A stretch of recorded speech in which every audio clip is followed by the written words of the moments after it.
Let's read.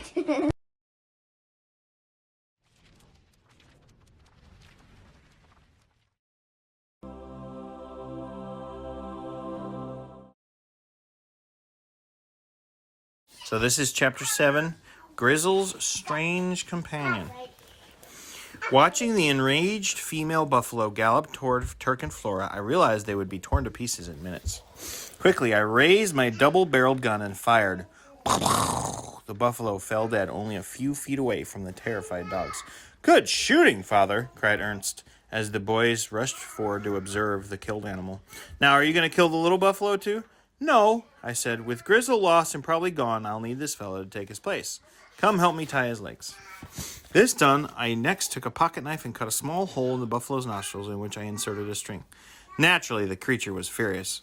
However, the pain in his nose and the rope around his legs prevented him from running away. The first time I pulled the cord, I saw my prisoner was calm and ready for the long march home. Our entry into camp was a triumphant one. Elizabeth and Francis could hardly believe their eyes as we strutted in proudly with the shaggy buffalo behind us. On Fritz's shoulders sat the two beautiful birds he'd captured on the trail. One was a green parrot and the other a Malabar eagle, which he'd blindfolded to prevent it from attacking anyone. "What a trip you've had!" exclaimed Elizabeth. "But surely acquiring this buffalo is your greatest accomplishment."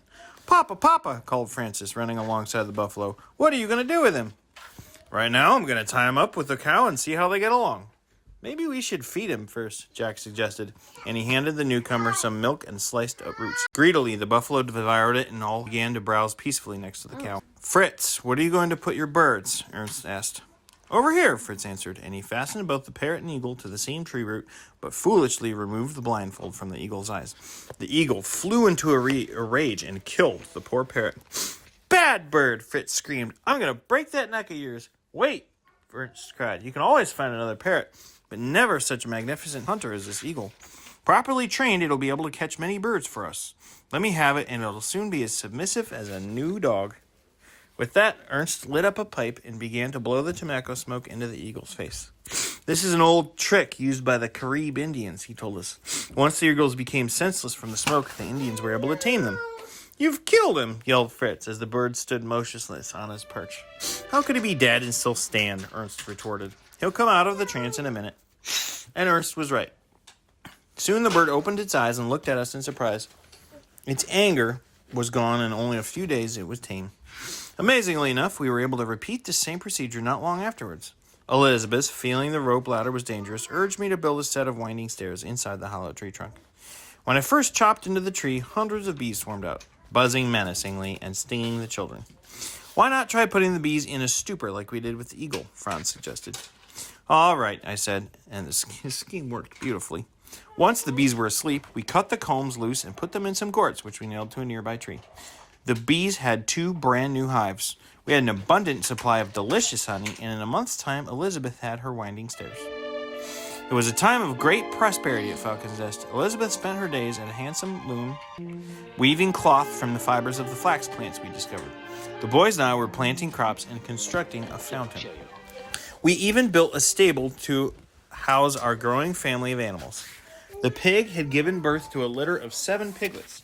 The hens had produced 40 chickens, the goats 2 kids, and the sheep 5 lambs. To top it all off, Flora was now the mother of 6 newborn puppies. Then one day, we still had another stroke of luck. We were just nailing the door of the captain's cabin onto the tree opening of the winding stairs when we heard a terrible howling in the distance. Collecting our guns, we all ran to see what was the cause of the disturbance. "Why, it's Grizzzle!" Fritz called. "He's coming home!" The mule moved towards us leisurely, stopping every now and then to nibble grass. "What's that with them?" "I think it's an onagra," I said. "What's an onagra?" "A wild donkey," I explained. "They travel in herds on hot, dry plains of Western Asia. Look at the yellow patches on each of his thighs. And that black stripe down his back. And look at the funny tail with the funny tuft of hair on it," Ernst exclaimed. The 2 animals were very close to us now. Fritz, holding a noose in his hand, moved softly forward and offered Grizzzle some oats. As the wild donkey saw his companion gobble up the food, he edged closer. At that point, Fritz threw the noose over his head, and the onagra was ours. Everyone clapped their hands and danced for joy. "Now, boys," I said, "we must try to tame and train him just as we did the buffalo. It's not going to be easy, so I hope you're ready for a real challenge."